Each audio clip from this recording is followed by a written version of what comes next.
आप सबों को जय मसीह की आज के सुबह के इस मॉर्निंग डिवोशन में आप सभी का स्वागत है। यूहन्ना 14:27 कहता है, तुम्हारा मन व्याकुल ना हो और ना भयभीत हो। अलविदा कहने का समय आ गया था। यीशु ने अपने चेलों की आंखों में देखा और भय और शोक देखा। उसके लिए पिता के पास लौटने का क्षण आ गया था और यीशु के बिना शारीरिक रूप से उनके साथ भविष्य का सामना करने की संभावना पर शिष्य शोक से भर गए। शायद पहली नजर में यह कुछ हद तक कठोर लगता है कि यीशु अपने दोस्तों को, अपने मित्रों को, अपने चेलों को, उनके दिलों को परेशान ना होने दे और ना डरने दे। लेकिन उनकी चुनौती उस खूबसूरत वायदे पर टिकी हुई थी जिसे उन्होंने आगे पेश किया था। यीशु मसीह ने उनसे पहले ही बता दिया था कि भले वह इस संसार को छोड़ रहा है, वह हमेशा उनमें रहेगा। अब उसने उन्हें आश्वासन दिया कि वह उन्हें आराम के बिना नहीं छोड़ेगा।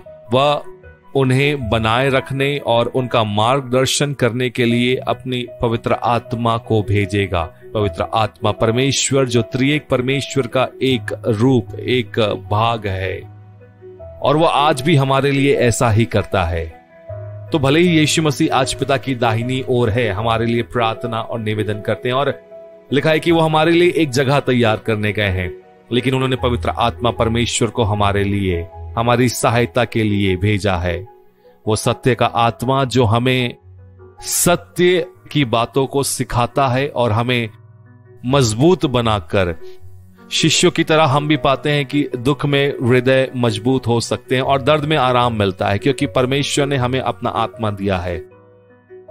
उसका प्रेम बना रहता है। लंबी रातों में जब चिंताएं हमारे बिस्तरों पर बैठती हैं, उन दिनों में जब हम आश्चर्य करते हैं कि कैसे घड़ियां निर्बाध रूप से टिकती है, कि जैसे घंटे घसीटते हुए नजर आते हैं, और सुनसान सड़कों पर जब लालसा समुदाय पर हावी हो जाती है, प्यार पहाड़ों को हिलाता है, यह दया और करुणा से भरा होता है और दुनिया भर में और समय के साथ पहुंचता है। प्रेम हमारे हृदय का विस्तार करता है और हमारे साथ स्थिर रहता है।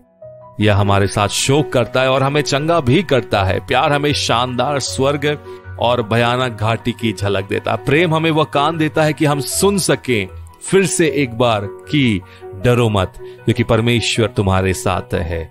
क्या आपका जीवन परमेश्वर की महिमामय उपस्थिति से जीवित है? क्या आप केवल एक अज्ञात अनमना मसीह के बारे में बात करते हैं, या फिर वास्तव में आप उसे जानते हैं, उससे प्रेम करते हैं, उसे खोजते हैं और उसे अपने जीवन में हर दिन काम करते हुए देखते हैं?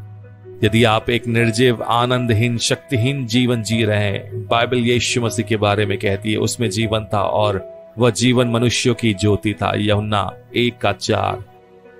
प्रभु चाहता है कि आपके पास जीवन हो। वह आपको अपने आनंद, शांति, शक्ति और उपस्थिति से भरना चाहता है। प्रेरितों के काम 3:19 में पतरस ने भीड़ से कहा, इसलिए मन फिराओ और लौट आओ कि तुम्हारे पाप मिटाए जाएं।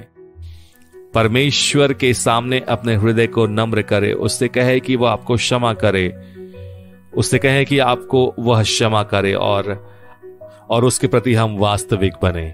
उसे बताएं कि आप थक चुके हैं और आप जीवन चाहते हैं, उसका जीवन जो हमारे अंदर उसकी आत्मा के माध्यम से बह रहा है। यह वह उस प्रकार की प्रार्थना का उत्तर देगा। वह आपकी आत्मा को तरोताजा करना चाहता है, वह आपके लिए वास्तविक होना चाहता है। और अब इंतजार ना कीजिए, उस जीवन को जीना शुरू करें जो यीशु मसीह में आपके लिए भरपूरी के साथ परमेश्वर ने हमें दिया। वह ईश्वर की प्रगट उपस्थिति से भरपूर जीवन जीना प्रारंभ करें। कहें परमेश्वर से कि खुदा, मैं निराश और उदास हो गया हूं। मुझे पता है कि समस्या पर ध्यान केंद्रित कर रहा हूं, ना कि आप पर और आपके द्वारा प्रदान की जाने वाली आशा और आराम पर। मेरी मदद करें कि मैं आप पर फिर से ध्यान केंद्रित करूं और आपके वचन पर आराम पा सकूं, विश्वास करते हुए आपकी आत्मा की सहायता के द्वारा, और वह आराम प्राप्त करो जो केवल आप ही दे सकते हैं। यीशु के नाम में आमीन।